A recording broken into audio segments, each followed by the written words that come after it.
दोस्तों कुछ दिनों पहले मैं गया था उड़ीसा और वहाँ पर मैंने कुछ मंदिर को एक्सप्लोर किया, जैसे कि पुरी का जगन्नाथ मंदिर, कोणार्क मंदिर, लिंगराज मंदिर और उदयगिरी और खंडगिरी की गुफाएं। और मेरा होटल रूम जो था वो था भुवनेश्वर के जगमारा क्षेत्र में, और जगमारा से करीबन 1 किलोमीटर की दूरी होगी उदयगिरी और खंडगिरी की गुफाएं।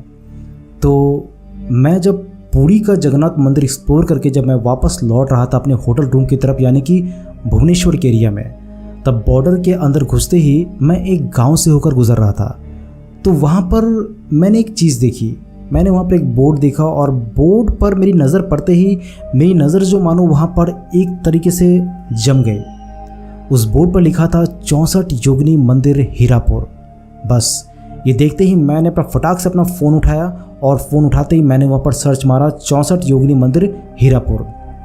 भाई साहब सच बता रहा हूँ, इस मंदिर के बारे में डिटेल्स जानकर मेरे होश उड़ गए और मैं सोच रहा था कि ऐसा भी मंदिर यहाँ पर है भुवनेश्वर के क्षेत्र में जो अभी तक मेरे नज़रों से ओझल था।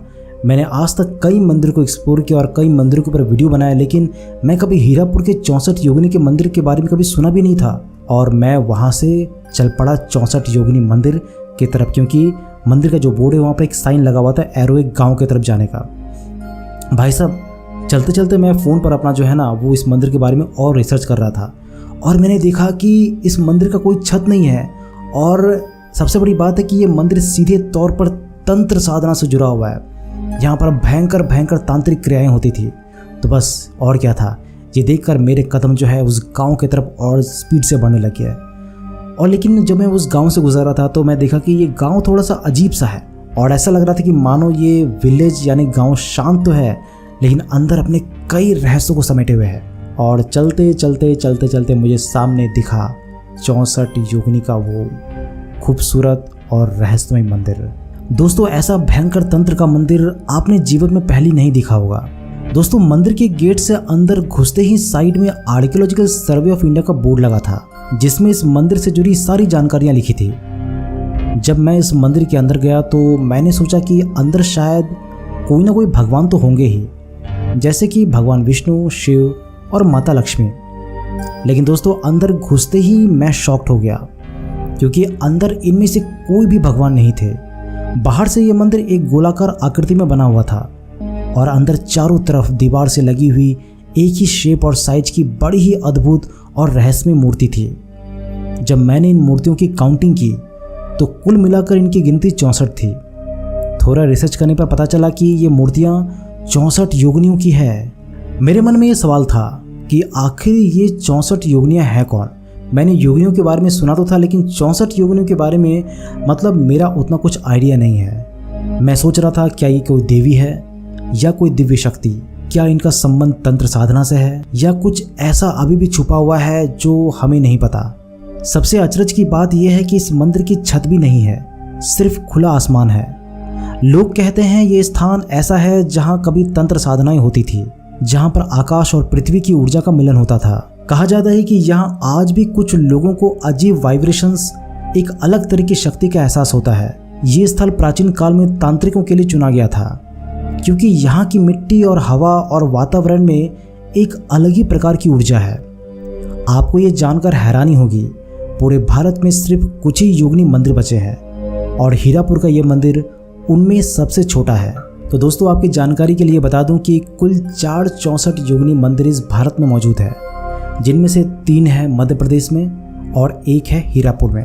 लेकिन यहाँ के लोग ऐसा भी कहते हैं कि 2 मंदिर जो है वो भुवनेश्वर में है, यानी कि उड़ीसा राज्य में है, और 2 मंदिर जो है मध्य प्रदेश में है। तो यानी ऑफिशियल जो डेटा है और यहाँ के लोकल लोगों का डेटा जो है वो पूरी तरीके से मिसमैच है। अब पता नहीं कौन क्या है नहीं है, वो तो पहले के लोग ही जानते थे। अगर आप थोड़ा सा भी ऊर्जा को लेकर सतर्क है तो आपको ये मंदिर अंदर से हिला कर रख देगा। लेकिन मन में हमेशा ये सवाल उठता है कि आखिर इस असाधारण मंदिर को बनवाया किसने और क्यों। दोस्तों 9वीं शताब्दी में उड़ीसा की धरती पर एक रानी का जिक्र आता है जिनका नाम था हीरा देवी। रानी हीरा देवी ब्रह्मा वंश की एक शक्तिशाली और ज्ञानी रानी थी। रानी हीरा देवी को राजनीति के साथ साथ तंत्र और देवी साधना में भी बहुत रुचि थी और वही उनके जीवन का मोड़ बन गया। उनका विश्वास था कि स्त्री शक्ति सिर्फ रखवाली के लिए नहीं होती, बल्कि वो सृष्टि, रक्षा और विनाश तीनों की आधार शक्ति है। रानी ने देखा कि उड़ीसा में योगिनियों का कोई साधना स्थल नहीं है। तब उन्होंने एक संकल्प लिया, एक ऐसा मंदिर बनवाने का जहां देवी दुर्गा के साथ साथ उनकी योगिनियों को भी स्थापित किया जा सके, जहां पूरी तरह से तंत्र का मूल तत्व का पालन हो सके और जहां साधक अपनी आत्मा को नई दिशा दे सके। और तब शुरू हुआ एक अद्भुत मंदिर का निर्माण, गोलाकार, छत रहित, गोपनीय और तांत्रिक स्थान, यानी कि 64 योगिनी मंदिर हीरापुर। दोस्तों, कई लोग ये भी मानते हैं कि रानी हीरा देवी खुद भी एक तंत्र साधिका थी और इस मंदिर का हर पत्थर, हर मूर्ति उनकी तपस्या और भक्ति का प्रमाण है। इस मंदिर के बनने के बाद यहाँ सदियों तक तांत्रिक क्रियाएं, रात्रि साधनाएं और योगिनी आराधना होती रही। लेकिन जैसे जैसे समय बदला, लोगों में तंत्र की समझ कम और गलतफहमी ज़्यादा होने लगी। तब धीरे धीरे ये मंदिर लोक दृष्टि से छुपा रहा और कई सालों तक गुमनामी के अंधेरे में पूरी दुनिया की आंखों से उछल रहा। दोस्तों, जहाँ जहाँ सनातन का अद्भुत मंदिर बना हो और वहाँ पर मुस्लिम आक्रमणकारी आक्रमण ना करे, ऐसा क्या हो सकता है? करीबन 16वीं शताब्दी के काला पहाड़ नामक एक मुस्लिम सेनापति ने इस मंदिर पर भी आक्रमण किया और यहाँ की दुर्लभ योगिनी मूर्तियों को भी तोड़ दिया। इन मूर्तियों पर आप आक्रमण के निशान साफ तौर पर देख सकते हैं। यहाँ पर आने के बाद कई लोगों के मन में ये सवाल उठता है कि आखिर ये मंदिर गोल क्यों है? ना तो इसका कोई गर्भगृह है, ना ही कोई गोपुरम है, ना मंडप है और ना ही कोई सिंहासन है। दोस्तों, अगर हम तंत्र शास्त्र को ठीक से पढ़ेंगे तो वहाँ पर इसका जिक्र मौजूद है। देखिए, तंत्र एक ऐसी विद्या है जिसमें ऊर्जा, आकाश और आत्मा तीनों का योग होता है। ये कोई जादू टोना नहीं, ये एक प्रक्रिया है आत्मबोध की और इस मार्ग में नारी शक्ति को सबसे उच्च स्थान दिया गया है, जिसे हम कहते हैं योगिनी। हर एक योगिनी किसी प्राकृतिक तत्व, किसी भावना, किसी ऊर्जा का प्रतिनिधित्व करती है। जैसे एक योगिनी श्रृंगार की देवी है, दूसरी रणभूमि की वीरता की, तीसरी मृत्यु और पुनर्जन्म की। और जब 64 योगिनी एक ही स्थल पर एक साथ स्थापित की जाती है, तब वो स्थान बन जाता है एक पूर्ण शक्ति चक्र, यानी कि एक तांत्रिक मंडल, जहां तंत्र साधक अपनी अंतर शक्तियों का जागरण कर सके। इस मंदिर का सर्कुलर डिजाइन और ओपन टू स्काई होना तंत्र में बहुत महत्वपूर्ण माना गया है।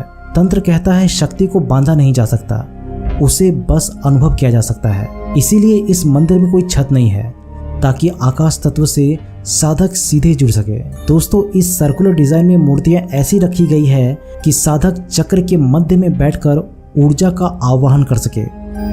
ये कोई आम पूजा स्थल नहीं था, ये एक तांत्रिक विद्यालय था, एक आध्यात्मिक प्रयोगशाला था, एक ऐसा मंडल जहां संकल्प और मंत्रों के माध्यम से एक साधक अपने अंतर जगत तक पहुंच जाता था। ये मंदिर उन लोगों के लिए भी है जो आज तक तंत्र को सिर्फ डर से ही देखते आए हैं, क्योंकि यहाँ डर नहीं, आदर मिलता है। ये मंदिर नारी शक्ति का एक जीवित प्रतीक है, जो सिखाता है कि शक्ति को पूजा भी जा सकता है और जिया भी जा सकता है। दोस्तों, यहाँ के पंडित जी से भी मेरी बात हुई। पंडित ये कोई आम पंडित नहीं थे, देखने में तो ऐसा लग रहा था कि ये कोई तंत्र साधक ही थे। तो बस उनसे मैंने नज़रें मिलाई और मैंने कहा कि आप यहाँ के पंडित हैं? तो उन्होंने कहा कि हाँ। तो मैंने उनसे बातें की कि ये जो स्थल है ये तो तांत्रिक ऊर्जा का एक केंद्र है, क्या अभी भी यहाँ पर तंत्र क्रियाएं होती है? तो उन्होंने साफ तौर पर मुझे मना कर दिया। उन्होंने बोला कि यहाँ पर आर्कियोलॉजिकल सर्वे ऑफ इंडिया की जो टीम है वो यहाँ पर तंत्र क्रियाएं होने नहीं देती। यहाँ पर रात्रि साधनाएं भी हुआ करती थी, लेकिन जब भी यहाँ कोई साधना करते बैठता है तो यहाँ की टीम उसे उठाकर लेके चली जाती है। तो इसलिए यहाँ पर संपूर्ण रूप से ऑफिशियली जो है यहाँ पर तांत्रिक क्रियाएं अभी तक तो बंद है। लेकिन पंडित जी ने मुझे कार्ड दिया और बोला कि अगर कुछ और जानकारी चाहिए तो आप इस नंबर पर संपर्क करना। ये इस बात को भी दर्शाता है कि यहाँ पर तंत्र क्रियाएं आज भी होती है, लेकिन अनऑफिशियल तरीके से। और जैसे कि मैंने आपसे कहा कि वो गांव है मुझे बहुत रहस्यमय दिखता है, वहाँ के एक ऑटो चालक से भी मेरी बात हुई जो कि उसी गांव से भी संबंधित रखता है, मतलब उसी गांव में उसका जन्म भी हुआ है। तो उन्होंने बोला कि आज भी यहाँ पर तंत्र क्रियाएं होती है, लेकिन अनऑफिशियली तरीके से होती है, लोग यहाँ पर समझ नहीं पाते। तो दोस्तों बस इतना ही था जो मैं वहाँ पर जो एक्सप्लोर करते करते शाम हो गई और मैं वहाँ से अपने होटल रूम लौट कर आया। लेकिन आज तक मैंने जितने भी मंदिरों को देखा है, ये मंदिर उन सभी में से बहुत ही अद्भुत और रहस्यों से भरपूर है। अगर आप थोड़ी सी भी ऊर्जा को आप महसूस कर सकते हैं तो ये मंदिर जो है ना आपको अंदर तक पूरी तरीके से हिला कर रख देगा, आपके अंदर वो आग पैदा कर देगा। तो दोस्तों अगली बार जब आप भुवनेश्वर आएँ तो हीरापुर में आकर इस मंदिर को ज़रूर देखिएगा। हालांकि इस मंदिर में लोग बहुत कम पहुंचते हैं, लोग देखते हैं कि यहाँ पर आके होगा क्या। इस मंदिर के ऊपर जो कोई छत ही नहीं है, मंदिर गोल है, पता नहीं क्या अजीबोगरीब मूर्ति है। लेकिन यहाँ पर आपको माँ दुर्गा की मूर्ति जो वो दिखेगी और आसपास जो चारों तरफ है आप उनकी योगिनियों को देख पाएंगे। माँ दुर्गा की जो मूर्ति है वो बीच में लगी हुई है और उनके चारों तरफ योगिनी की मूर्ति है और वहाँ पर माँ दुर्गा की ही पूजा होती है। तो आप यहाँ पर आइए और यहाँ पर आकर इस मंदिर के दर्शन जरूर कीजिएगा। अगर आपने दर्शन कर लिया तो इससे जुड़े जो भी अनुभव है अद्भुत टीवी इंडिया के साथ शेयर ज़रूर कीजिएगा। दोस्तों इसी तरह की और भी कई वीडियोस जो है रहस्यों से भरपूर मंदिरों से रिलेटेड जो है हम आपके सामने लाते रहेंगे। आगे दीजिएगा। नमस्कार।